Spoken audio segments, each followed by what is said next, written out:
Welcome to the Nerd Party.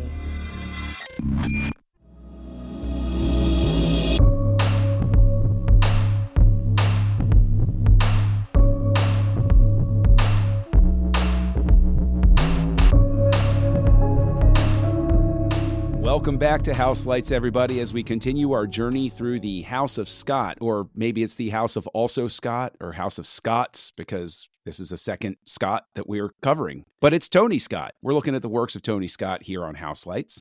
And as part of this great journey, we are coming upon now a 1991 cult classic, The Last Boy Scout, starring Bruce Willis and Damon Wayans. And joining me, your esteemed terrible person who happens to be a protagonist are my fellow terrible people who happen to be co-protagonists, Tristan Riddell and Darren Moser. Gentlemen, are you ready to smoke cigarette butts off of the wet pavement and save the life of a senator who's a scumbag? Or as I like to call it, Thursday. There you go. There you go. Very film noir-y without the narration, as it were. This has got all of the elements of it, doesn't it? I just always make sure when I'm walking off into the sunset, I'm behind a tree. So, Well, it's the realism. You don't want to break the fourth wall. You want to make the audience imagine and participate with their imaginations. Of course, as we're getting ready to talk about The Last Boy Scout, please, if this is one of the best podcasts you've ever listened to, or if it simply is not one of the worst, give us a 5-star rating over on Apple Podcasts. We'd really appreciate it. And of course, you can reach out to us at thenerdparty.com/contact. But gentlemen, I returned to The Last Boy Scout, and I was very excited too, because it's been many years since I watched it. And when I did see it for the first time many years ago, I really, truly enjoyed it. Now, it was more years ago than I care to remember the first time I watched it. I have watched it in between, but I was truly delighted by the first viewing. I can also tell you that I was so young, I was delighted by many things during that age that maybe I wouldn't be delighted by now. But as is tradition, of course, I'm presuming that neither one of you is well-versed in the lore of The Last Boy Scout. Tristan, would that be a fair assumption? Yeah, this was my first time watching the movie in preparation for this podcast, was watching this movie. I had never seen it. This was one of those movies that I would pass in Blockbuster all the time. Like, I'd see the cover and I would recognize the cover. I'm like, oh, it's Bruce Willis and Damon Wayans. And Damon Wayans is holding a football for some reason. Okay. And yeah, it was just one of those things that was in the back of my mind. But I never had the urge to watch it. I didn't know that this was a Tony Scott film. If I knew it was a Tony Scott film, I probably would have given it a shot. But as I was watching this in the first scene, when we see that football player pull out a gun and shoot people. Yes. I remember seeing that on TV. Like, I remember seeing that scene, and like me, my dad, and I think my uncle all just kind of looked at each other. We're like, "That's weird." It's an image that you've never seen in your life, and you probably will never see again. Is a football player on the field pulling out a handgun? Yes. But I really thought that would have gotten a little bit more attention in the movie. Considering it was the first scene, and like that is a holy crap moment. It's definitely a showstopper. Darren, do you think it had anything to do with the NFL not being a partner and letting them use licensed team names? Oh man, yeah, I did kind of pick up on that too, where I was like, wait, these aren't. I don't know a lot about football, but I know that these aren't actual football teams. The NFL would charge so much. That's why you never see an actual football team. I could also see them watching this or reading the script and being like, I don't want to go near this. Hole. I promise you, they never bothered asking the NFL. There's no point. Yeah, because the NFL is Whenever they do fake like team names, it always makes me think of Canadian football or something. Like I wish the XFL was like a viable alternative league, because I could actually plug into those sorts of things, these sorts of movies. I could be like, okay, it makes sense. I've never heard of this team, because it's just, it's the juggernaut. But, Darren, do you think that now I don't know of any football game ever in history, at least not one that I've ever watched, where anybody got shot on the field. Do you think that taking that out of it How did you feel about the opening with the football game and the rain and everything like that? Did you feel thrown into it, or did you feel more what the hell is happening right now? I was in it, definitely, because there wasn't a wide shot to be seen. I mean, True. there was, but hey, it set a style. I was like, okay, it's really raining, like a lot, which, they do invent stadiums that close, but whatever. Like seems unsafe amount of rain. Yeah. Like, Yes.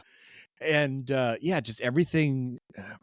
It was giving me kind of like Some of All Fear vibes. Like I felt like something was going to happen. Like it successfully conveyed that tone because of how it's panning around. Because we don't even see the lead ball player who's kind of wigging out for a while. Like it's definitely setting up a lot of these shots. But in a way, it's laying the groundwork, but it's laying the groundwork that football is involved, period. Like, okay, which isn't a bad thing. It's just, I wouldn't have guessed that that's like the main. It's kind of like football's also involved in Ace Ventura: Pet Detective. Would I say that is a key point to that movie? No, but it is the backdrop if you want to go there. Very, very true. I loved revisiting this simply because I'd forgotten about the opening credit sequence. And how could you not instantly fall in love with a movie that this idea is so certifiably nuts? I don't understand how it even happened. I'm sitting there. Are we watching shocked? Wait, these are the actual titles. I recognize these names. What is going on? I'm glad that you guys brought that up, because as it was going on and then we saw the names pop up, I was like it took me about like the third or fourth name for me to realize, this is part of the movie titles. Like we're not just seeing a segment from Friday Night Football. Yeah. But I was blown away. Was it Friday night or was it Thursday night? I can't remember. It was Sunday. I think it was Friday night. Pretty sure Friday, because either way, it's a crazy and they way played to start that whole the movie. thing. They made it and filmed it, and they were going to show you that entire song and played it again over the final credits. God bless them. They played it again over the final credits, and I listened to the whole thing. Tristan, I'll toss it back to you. I consider this whole opening, for lack of a better term, a declaration of crazy. This is the movie kicking you in the teeth and saying, I'm not even going to hide how nuts this whole almost 2 hours is going to be. You're either on board from this from the start, or you're just walking out of the theater and trying to get into a different movie after those opening credits. Do you agree, or is this something where it's magnetic enough you don't understand how anybody would be turned off by it? No, it felt like a betrayal of tone, I think, for the rest of the picture. Really? Personally. Yeah, like I didn't dig it. I mean, I was first, I thought it was cool that they did the whole fake NFL thing, and because I have such fond memories of are you ready for some football, and like the guy screaming and singing and everything like that. Like I had a dog that would sing with the guy every Monday night or Sunday night. I can't remember which one. But it was, so that, brought back warm memories. But then immediately we cut to, what we were talking about, like a deluge of water in the trenches of World War II. I mean, football stadium. And then, like, I don't know how they got it so, like, they showed these giant lights, and I don't know how they got it so dark, even though the lights were right. The contrast was turned up a little too high. Bob, you took the ND filter off, right? You took it off before you shot you didn't. You shot the whole opening sequence like that. Okay. We'll make it work. We'll make it work. We'll make it work, But yeah, it was strange. Like I thought it's I think sometimes it can be done well where, you have something crazy and it kind of slaps you in the face. Where like one thing that I'm thinking of, this isn't really a fair comparison, but it's what makes me think of is Across the Spider-Verse, where it's just absolutely insane bananas opening titles where you're just kind of like, oh my God, like what is happening to me? Like my brain is starting to bleed. And then we get into like normal narration. I think that does a really good job of showing you like, this is going to be insane. This is going to have some crazy moments. The animation's going to be, stellar. But with Last Boy Scout, it was too much of a tonal shift. And I think honestly, to kind of like, not to tip my hat a little too much, but I think that was one major problem with the picture, was that it had no idea what it wanted to be. when I was talking about the opening, I was including the football game because I would say that. I'm sorry. I if thought you were talking haven't- about the song. No, it's okay. It's okay because I agree with you. Where like the song is funny and you're like, oh, it's going to be sort of like a comedy sort of thing, and then the football game happens. You're like, what? Okay, all right, No, that's fine. If we're just talking about the football game, I really like that alone, even though it was preposterous. Like that alone, like with most Tony Scott films, right when you see it, you're like, this is a Tony Scott film. Even though it's a completely different cinematographer from his last two films, this guy. I think actually this cinematographer worked with him on Days of Thunder. I could be wrong about that, but I think so. Oh, I'm sorry. I meant the last two films that we were talking about. Oh, okay. I got you. Sorry. The like with I actually know what I was thinking about was Top Gun and Beverly Hills Cop 2. and Beverly Hills Cop 2. Gotcha. That's what I was thinking. Okay. Sorry about that. I understand what you're saying, and I see what you're saying too. Gotcha. Yeah. So it's that moment where, you know how we asked that question where in the Wayback Machine when we were talking about Nolan and Pfister left to go do his own thing, and we're like, okay, what's a Nolan movie without Pfister going to look like? And you're like, oh, it's going to look like a Nolan movie. And that's kind of what I feel like we've discovered with Tony Scott here, is that the director has his own vision and style, and he gets his cinematographer to match that. Now, this is a legendarily troubled production that goes all the way through the editing bay. Apparently, according to legend, many editors hired and fired. A lot of clash of wills about what the movie's going to look like at the end. Before, as he's typically been known for throughout his career, Stuart Baird rides in on his white horse and says, "I got this, fellas," and he puts something together that they can release. Now, Darren, I would say that the editorial flow shows that sort of back and forth over the first half hour, and then it settles into what I would expect from a Tony Scott movie. It feels more the way that Beverly Hills Cop 2 did, and the way that I have in my brain Top Gun or Days of Thunder, or even some of his later stuff. Do you agree with that, or do you think that it looks and feels like you're used to a Tony Scott movie being cut? Yeah, I mean, I kind of agree with Tristan, where like there's a lot of stuff going on in this movie because we spend a lot of time with Bruce Willis, like learning to hate him. Cool, like no, they're not wanting us to hate him, but he hates himself, and they want to make sure we understand that he hates himself. Maybe that's what it is. But like the one time that Bruce Willis like cracked a smile, I thought he was going to punch the guy like the next second, like, or the guy was going to be like, "Oh, don't smile. It scares me when you smile." Because he's very the opposite of like Axel Foley. Axel Foley's like cracking a grin the whole time and like just rolling with it. This guy, I almost expected like some noir narration to creep over, like, "Oh, I was back in the gutter again. And it was, Thursday. It was raining, and I thought of her," something like that. Well, I definitely think that looking at The Last Boy Scout, Tristan, I don't know if you would agree with this, but like I think looking at The Last Boy Scout, you can see where Tony Scott's natural tendency toward hard-edged action wasn't really like it sort of explains what we heard about with Beverly Hills Cop 2, where they had to go back and like sort of punch it up with some comedy reshoots. Do you think that Last Boy Scout points us in the direction of where he was taking Beverly Hills Cop 2 before they stepped in and lightened the tone? I don't really know how to answer your question other than I think he was the wrong director for this script. Really? Personally. Yeah, I do. I think, I'm a big Shane Black fan. I'm not like the biggest Shane Black fan because I think he's done some pretty horrible stuff, but some really great stuff too. I feel while I was watching this, like you could tell it was a Tony Scott film, and the action really felt like a Tony Scott film, but the script felt like a bastardized Shane Black script. Oh, and yeah. And it's one of those things where like when I learned more about the production behind the scenes after the fact, it all made sense. Like this very much felt like like everybody had their say and Tony Scott had it taken away from him. Like it really felt like that.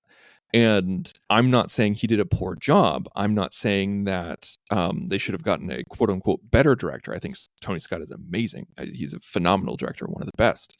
But for this source material and working with Joel Silver and Bruce Willis, I think they needed a journeyman. I think they needed a worker. They needed someone who would show up and just make sure the production was running And I think Tony Scott is too much of a creative to take orders from too many people. Like apparently, like I heard that Bruce Willis and Joel Silver took over almost all aspects of the production. And Tony Scott was threatened of being fired and having his salary taken away if he didn't shoot certain scenes that he didn't want to shoot. And to me, that all makes sense. And I think it comes across on screen where it feels like we get a haphazard Shane Black script and we get a haphazard Tony Scott film. And we just get this muddled piece that is it comedy? Is it noir? I mean, you want to watch something that makes sense with comedy and noir, watch Kiss Kiss Bang Bang, which was written and directed by Shane Black. And that was his baby and well done. This one feels just tonally schizophrenic.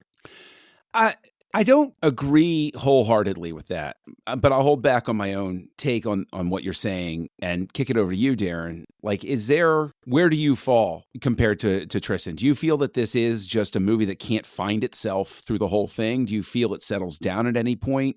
Do you feel that it succeeds in spite of itself? So I was looking through Shane Black because I was like, okay, Tristan's got his finger on the pulse of this guy. What has he done? And he's done a few things. Seeing that he wrote Last Action Hero makes a lot of sense because Last Action Hero is we're combining all of this actiony 90s and it's not quite hitting. This had a very similar feel to me where you have action, you have dialogue. I still don't know why this football player is involved in the story. So there's lots of things that are kind of coming together and it just never, I enjoyed watching it, but it never hit the mark for me. It was never like, oh man, and then they did this, or even the big set pieces, like the, fighting the guy in the lights of the stadium or the car chases were just, it felt like they were all just things that were kind of, you would have in an early 90s action movie. So it was hard to hit the mark for me. What's interesting to me, and let me put this out there to you, Tristan, is the fact that apparently in the original script, Bruce Willis was trying to save his wife. And that got changed because he said, I've already done this in Die Hard. I don't want to have to do it again. And technically he did it in Die Hard 2 as well. So he felt like maybe he was falling into a rhythm without trying to play armchair rewrite or anything like that. If you think the ultimate goal was the protection of his wife, was saving her from some sort of daring situation, or she's tied up in the daring situation, he has to save her, do you think the film would have benefited from that, from a larger role for Mrs. Last Boy Scout? No, I don't think it was necessarily his motivation. I thought his motivation was fine. A woman died on his watch, and so he needs to investigate it until its end. That was enough motivation for me. So I don't think it was needed more motivation. I read a little bit more about Shane Black's original script, and how he was going to include the character of Sarah Moore was actually pretty disgusting, where it was going to be... I haven't read that. Yeah, the guy Milo, played by Taylor Negron, he was going to be a snuff film director. Oh, dear. And so we were going to get some pretty violent and disgusting scenes of Milo capturing young women and torturing them on camera and then ultimately killing them. And so he was going to do that to Bruce Willis's wife, and he had to rescue her from being killed with a chainsaw. And that was one thing that I actually was pretty disgusted with this movie, was how every single female character, except for the daughter, was just a disposable sex object. That's it. I mean, I know that some people listening are probably rolling their eyes, but every single female character, the ones with words and the ones without, was just a disposable sex object. And it was pretty blatant. It was pretty disgusting. And when I read that Shane Black wanted to take it even further in his original scripts, I'm pretty glad that didn't happen. I don't know that I would characterize it specifically like that. I think that every character has an issue with being a fully realized person, if that makes sense. I think that the fact that, Halle Berry's the stripper, the wife is naturally unfaithful. You have the hot tub scene, which is, I guess supposed to function as a commentary on the sleazebag football player or something. And then you have the prostitute that the senator is whipping and beating. Yeah. But that's the thing, is like, I think that that's more of a function of the fact that we're dealing with caricatures throughout the entire thing. and in a pulpy, trashy sort of thing. I'm not excusing it. I'm not saying you should like it. I'm just saying, like, in a sense, it doesn't register with me in the same way, because I'm like, everybody's sort of, it doesn't even approach archetype at a certain point. Like, it really is caricature. Like the senator is a caricature, and the main bad guy is a caricature and stuff like that. I don't discount what you're saying, right? Fair criticism. I just think we're coming at it from sort of like different angles of it. I do want a car with the trunk with the flip, turntable. That was like the coolest part. That would be incredibly useful. I was like, that would be incredibly useful. Man, I mean, when I first saw that, I was just like, man, that should have been in a James Bond film. How have we not gotten that in a James Bond film? That's a very, very valid question. Although, you know what, let's go ahead. Plates, so that's kind of the equivalent. Since we've already jumped to the trunk and the switcheroo with the briefcase and everything, I want to say, and this is definitely a function of me as a person now, is I actually wind up feeling bad at the end when scumbag football owner opens the case, because he has live dogs around him. Exactly. And my initial reaction was, those dogs didn't deserve anything. What the hell is wrong with you? Like, that was the first and only thing that popped up into my brain. I was just like, but the dogs are there. Right, exactly. It's not their fault. What the hell did they do? It's the weirdest thing. But if you think about it, it also sort of prefigures why, because we all make fun of the trope where it's like they always save the dog, or they always save the pet, they always save the cat. And it's like, because honestly, even when the bad guy is getting blown up by 10 pounds of C4, my first reaction is, why'd you hurt the dog? Yeah. Like, now I get it. Like, if anything, it just casts into relief. There was a movie with Sam Rockwell and Christopher Walken. It was something like 27 Psychos or something like that. I can't remember the name of it, but it was a really tongue-in-cheek dark comedy. And Sam Rockwell was at a campfire and he's holding a dog. And it was really about a movie about making movies. And Sam Rockwell's just like, hey, you can't kill the dog, only the women. Those are the rules. That would pertain to this movie too. That's the byline of this movie. Well, and you kill the dog too, but yeah. Yeah. It is interesting though, because if anything, Shane Black has been known for having a predilection toward not fully realized female characters, to put it in a polite way. Darren, did it register with you as exceptionally bad for the female characters here, or are you more in my camp where it's like, nobody's really even a character so much in this movie, so it didn't land in quite the same way for me? Maybe caricature is, like you said, is the right phrase. We just didn't get a lot of any of these characters. Like, I kept thinking of other movies, again, is what it made me think of. It was like, oh, this chase scene, I liked the same kind of thing, but better in this one. Or like, oh, like the daughter role. Like, I liked that better in like True Lies. That was and I'm not saying that that's on the actor or the actress. I think it's just the combination of troubled production, changing rewrites, again, even, we have like here's this football player. And then we get this left turn of like, oh, and his wife and kid died by it. Like, that felt so out of nowhere. Oh my gosh. And that forced blocking of him getting up and walking towards the window to tell the story. Yes. Oh my gosh. I wanted to just stab my eye with a fork. Like, that was so ostentatious. Again, I don't fall in the same extreme reaction that you did, but I'll say that it didn't work quite well.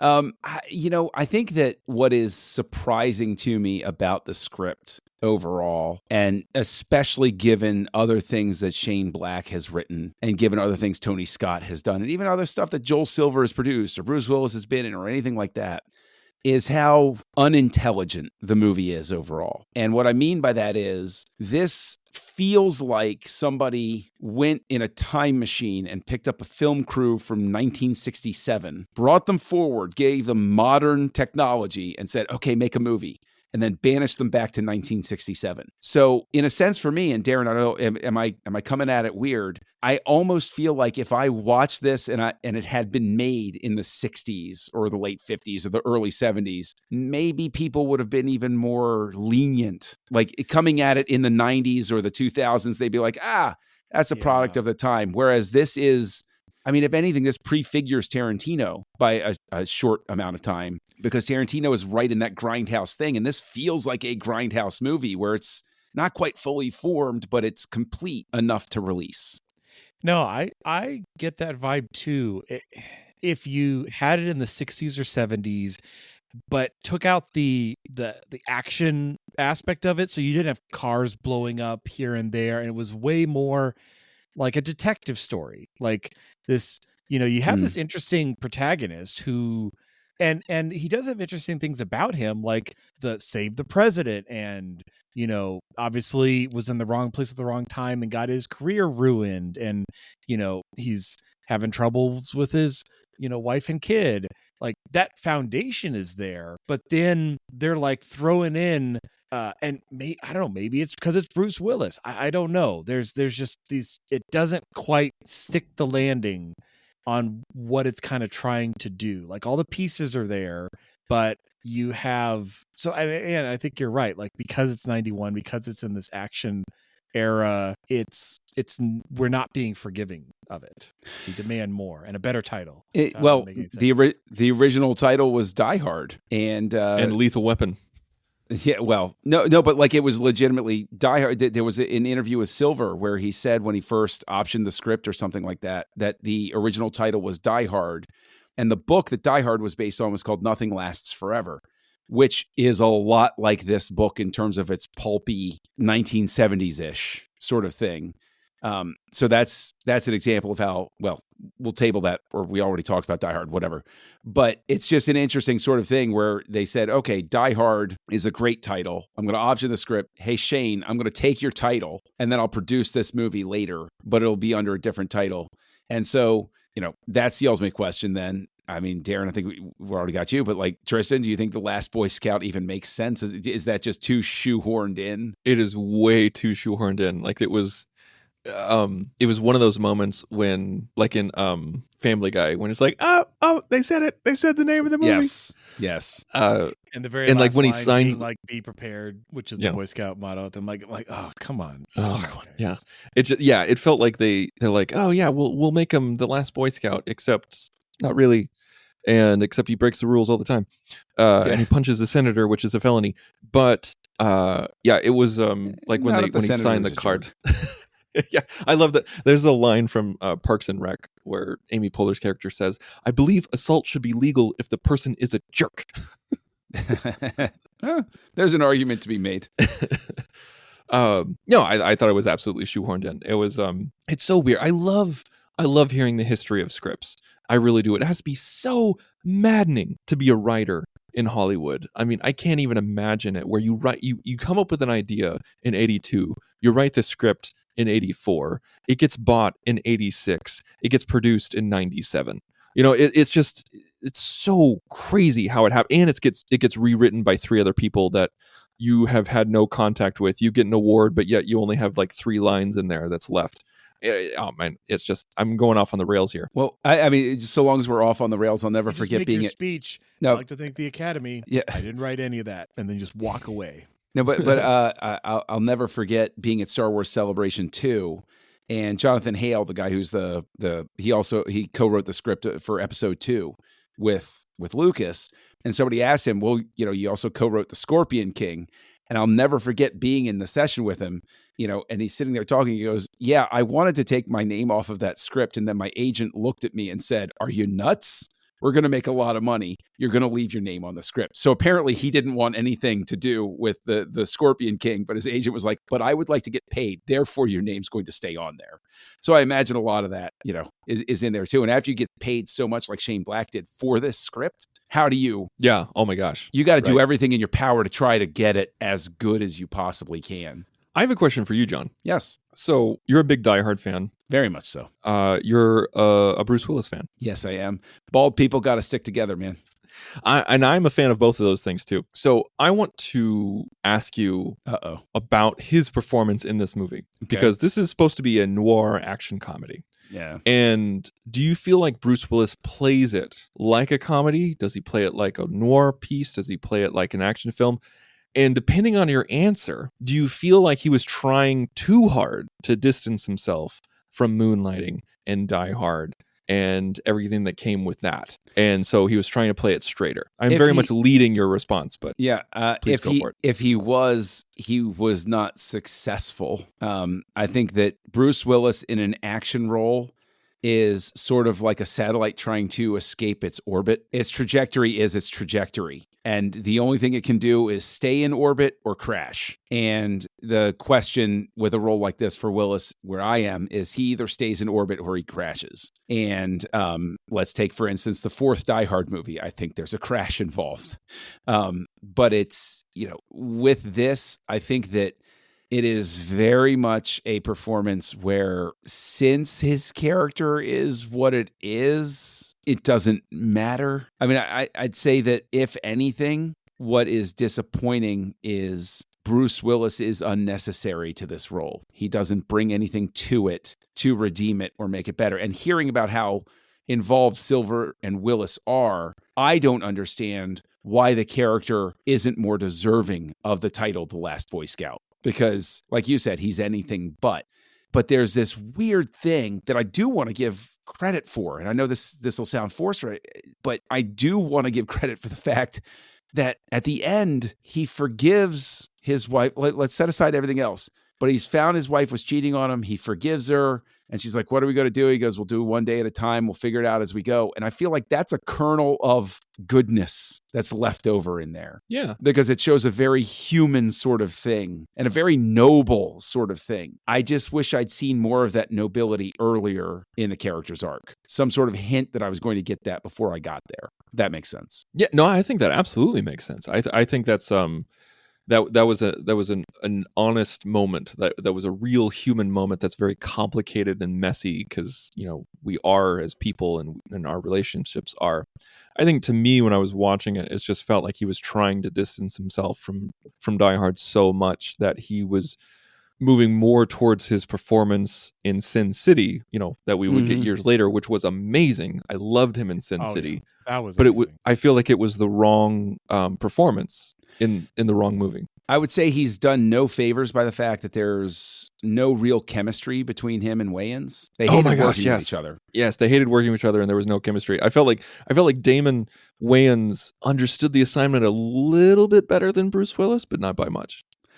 I see. This is what's tough, though, and I'll go ahead and telegraph a little bit for myself. Is I think that this is one of those things where part of it being nostalgia from my first viewing, but also looking at it this time, this is what I would call a lovable failure in the sense that Damon Wayans with another lead, this movie's probably better. Bruce Willis with somebody instead of Damon Wayans, this movie's probably better. Joel Silver being less involved, this movie's probably better.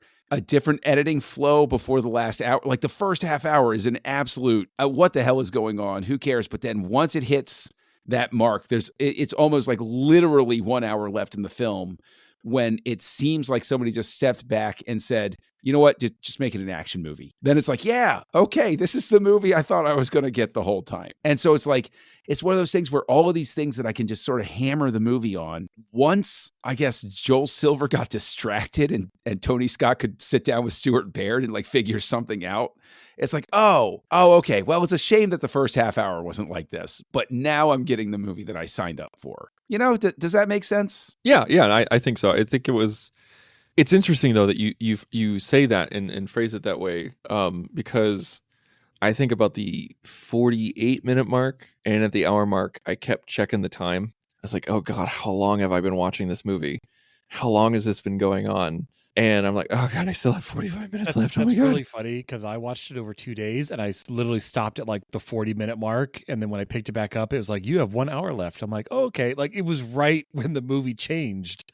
When everybody took a pause. Yeah, when I was saying half hour mark, I was being I wasn't quite as nerdy as the two of you and checking the time. Time code matters. Sort of kind of eyeballing it there, But Darren, so long as we're talking about some of the positive aspects of everything, what are some of the positive things that you come away with The Last Boy Scout? So what worked for you? I like Bruce McGill. Anytime Bruce McGill shows up, it's great. Like it's one of those actors that you're like, oh, I know I've seen him in something. He's either whether he's a judge or a disgruntled cop or something's on the line, like just give that man a mustache and some surly words, and it always works. I think Halle Berry did good. I think her, she was very, very young in this. Was this her first role or close to it? I would guess. It was definitely not her first role, but she was not Oscar winner Halle Berry by this point. That is true. Yeah, no, it's just positive, Jared. Think positive. No, I did like how I liked the villain's plan. It was very convoluted getting there, but once we learned what it was, of like, oh, we're going to frame you for shooting this senator, and we're going to do it here, and we're going to, again, we're going to substitute this bomb. And at first I thought they were going to blow him up with the bomb, but I guess it's shooting him instead. But all that to say, I like that plan. It was just a very convoluted road to get there. Yes. But, no, I mean, good. They're, 91, but those are 80s villains. They're, we've seen them all. They got those shades with the fade on it. Like they all have those sunglasses, those types of villains. They go to the same store. It just, you have the football, I want to say Baron. I know that's not his title, but the football owner. Yeah, owner who's, pulling the strings. And man, I knew that actor was there before, like from the eagle eyes, the bird's eye shot. When they said, and here comes the owner, Sheldon McCone, I was just like, oh my God, that's Noble Willingham. I know that's going to be Noble Willingham. It's 91. He's wearing a cowboy hat. That's got to be Noble Willingham. And it was. But this had such a great character actor cast. It did. Oh, yeah. I mean, Noble Willingham, Bruce McGill, Taylor Negron, Bajajola, Kim Coates, Joe Santos, Chelsea Ross, Frank Collison. I mean, these are some fantastic actors. We even had somebody we saw in The Burbs, Rick Ducommun. Yes, he popped up out of nowhere. Who's actually also in Die Hard, another Joel Silver production. So there you go. When I saw him appear on screen, I was like, yay, I love this guy. He's always fun. Why on earth did he get murdered? Because the bad guy wanted to murder him. Come on. There were so many times in this film where, like, if the bad guys were smart, so much of this wouldn't happen. And I think that was really frustrating to me, is that the bad guys were so friggin' dumb. But see, this is where I come in defense of the movie. Is after I just said the bad guys were smart. I liked their plan. No, I will say their plan was good, but you're right. They executed it terribly. Well, no, idiot henchmen. That's always the problem. That is true. Is like, Thanos has morons working for him, that sort of thing. And it's always the thing that undoes it. You always wonder why the HR department for Evil Incorporated is so bad. You would think, like, if I ever become a global dominating villain, I'm going to have a very rigorous screening process for my henchmen. I really, really am. Bad news for both of you, but outside of that, I'm optimistic about how well my organization will run. But I think that the overarching thing about this is when it was released, it got politely put mixed reviews, but it has since found a quote unquote cult following. And I went on Letterboxd and saw that it had a whole bunch of 4 and 5-star reviews. I was like, what? But see, this is one of those things where I can understand and sympathize with that, because this is one of those things where it is lovably bad, enjoyably bad, in the sense that it's the same reason I watch, it's not the exact same reason, but it's the same reason I can watch The Room more than once, is there's effort there. And even when now this is not as bad as The Room. I'm not comparing it to a Neil Breen movie. I'm just trying to use an extreme example. Darren, well, I don't think you can get much more extreme than The Room. Oh, yes, you can. We should do House of Breen sometime, and I'll just enjoy watching you gentlemen look at me and say, "Why have you seen all of these more than once?" And I will go, "I don't know. I can't stop watching them." But Darren, is there sort of a greasy hamburger quality about this movie? Does the cult following make sense to you in any way? Yeah, I could see it to a point. Like you said, I mean, you had fonder memories on seeing this in the past. For those people who did pick it up off the Blockbuster shelf, like, yeah, I too had that experience where, when you're scanning the list of titles, like, oh, it is an interesting title. Does it apply to this movie at all? But it's an interesting title. Kind of makes me think of like The Lost Boys or like again, like these kind of wordy titles that they're like, what is this? So I could see those people who would pick it up off the shelf. I don't know if I'd be happy with myself if I actually spent money to rent this at Blockbuster and return it, but yeah, I guess I could see the cult following, but it's hard Now, because there's so many other better movies by Willis. There's better movies by everybody involved. This is not one of them. do you think that there is, Tristan, any sort of grindhouse, death-proof planet terror sort of appeal to The Last Boy Scout, where you can understand why somebody would have some sort of deep affection for it? No, I feel like it doesn't go far enough in that direction. And as I was saying earlier in the podcast, I feel like that's its problem. It doesn't know what it's trying to be. If it was going towards grindhouse, it should have gone towards grindhouse. It was going to go towards noir, it should have gone towards noir. If it was going to go towards comedy, it should be funny. If it was going to go towards action, then don't start your action sequences, over halfway through the film. Okay. Now, the thing is, you gentlemen are way off base in terms of the MTV Movie Awards, which are those still a thing? Are they still a thing? I don't know. Probably the only thing that survived the channel. Yeah, they'll be the only thing that survives the nuclear war, and future civilizations of evolved cockroaches will wonder what the hell these little popcorn movie awards were. But it was actually nominated, did not win, nominated for 2 MTV Movie Awards. Ironically, Best On-Screen Duo of Bruce Willis and Damon Wayans. Somehow I feel like they didn't show up to the awards together. And Best Action Sequence for the helicopter blade sequence. Now, Tristan, that is where I challenge you. Sequence is a shot at It's best. a shot. It's one shot, maybe 2. Listen, I didn't come up with the category titles for the MTV Movie Awards. You go take it up with Kurt Loder and figure that out, okay? But don't you think that maybe means they did sort of figure out, at least in the editing bay, Tristan, that they knew what they had and made the best of it? Like they were trying to sew a silk purse out of a sow's ear, as the saying goes. Like somebody falling after being shot into the blades of a helicopter and getting turned into puree, right? That seems like a real commitment to just sort of like bonkers filmmaking, doesn't it? No, not really. No? Okay. No. I don't. I'm sorry. I don't follow that at all. I don't think so. Okay. I think it's I mean, you kind of see that in action movies all the time. You even see that in comedy movies. Like, I mean, I watched it the other night with Game Night, where Rachel McAdams' character, she's against a private plane, and it's on the ground, and all of a sudden its engines start up, and the bad guy who's pointing a gun at her gets sucked into the engine and turns into goop, and she goes, "Yes! Oh no, he died!" It's one of those moments. So no, not at all. I completely disagree with that concept. That's a really inappropriate comparison, but I hear what you're saying. I mean, honestly, during that whole end sequence in the stadium and him fighting the sniper, in my mind, I had the music cue from Die Hard where he's fighting like Hans and he's dangling out the window like that, like that was playing in my head. That could sort of have to do with the fact that Michael Kamen did the music for both of them. I mean, and there you go. I would argue this isn't Kamen's best work that he's ever put forward. I read that Kamen hated this movie. He absolutely hated this movie, and the only reason why he did the music was as a favor to Silver.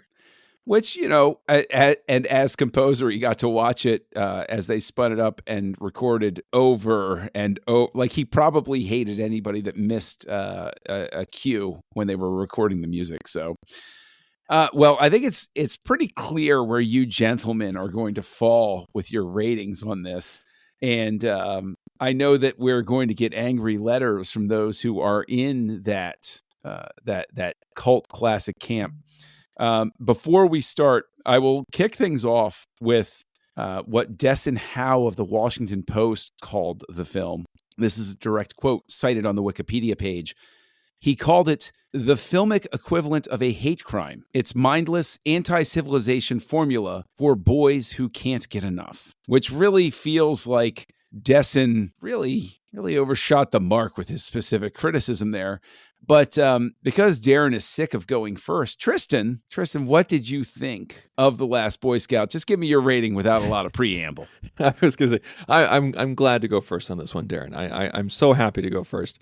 I have not hid my feelings at all. I have not been cheeky or tried to like be coy, just a little coy about how I felt about the movie. This is a bad movie. I think it's a bastardized script. I think it's a bastardized direction job. I think Bruce Willis was the wrong choice for this role. I think he can play this role well. He just chose not to. I think he wanted to be in a different movie, or he was trying to make this movie into a different movie and didn't succeed. And I thought it was hateful, and I thought it was not funny enough to be a comedy and not enough action to be an action film. This was a movie that had no idea what it wanted to be. It is a straight up bad movie, a generous 2 stars. Darren, where do you fall with your rating? Or should I go next? I'll let you fellas decide who should go next. It's all good. No, I also gave it a 2. Like I said, if I picked this up because the title happened to spark a curiosity, I would have been kind of sad having watched this and spent $1.50 or whatever at Blockbuster. But again, lots of elements. I felt like I was watching. It's a really weird cut, but if you guys remember in, it's really weird. If you guys remember in The Holiday, that Cameron Diaz's character cuts trailers. That's her job, and there's a fake trailer in it with like James Franco and Lindsay Lohan. And it feels like a fake trailer because it's, over the top, and they're like, why do you have 2 guns? Because I didn't think one would be enough this summer. It's playing on that joke because it's in a movie. It's a movie within a movie.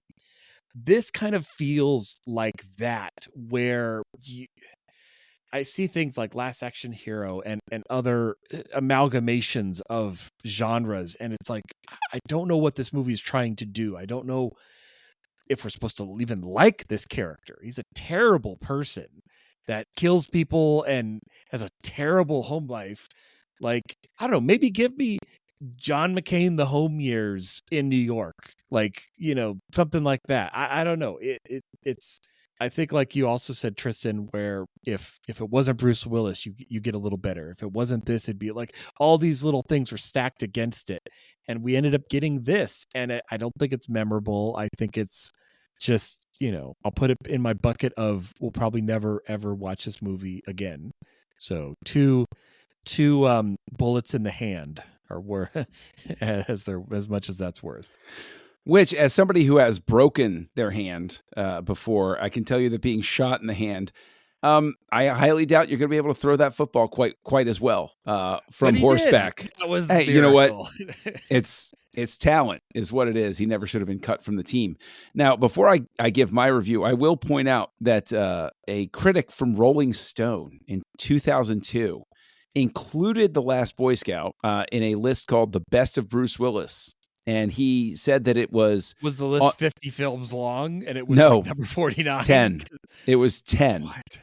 And he referred to it as, quote, on some level, also trash. Bookended by wildly over-the-top action sequences, ...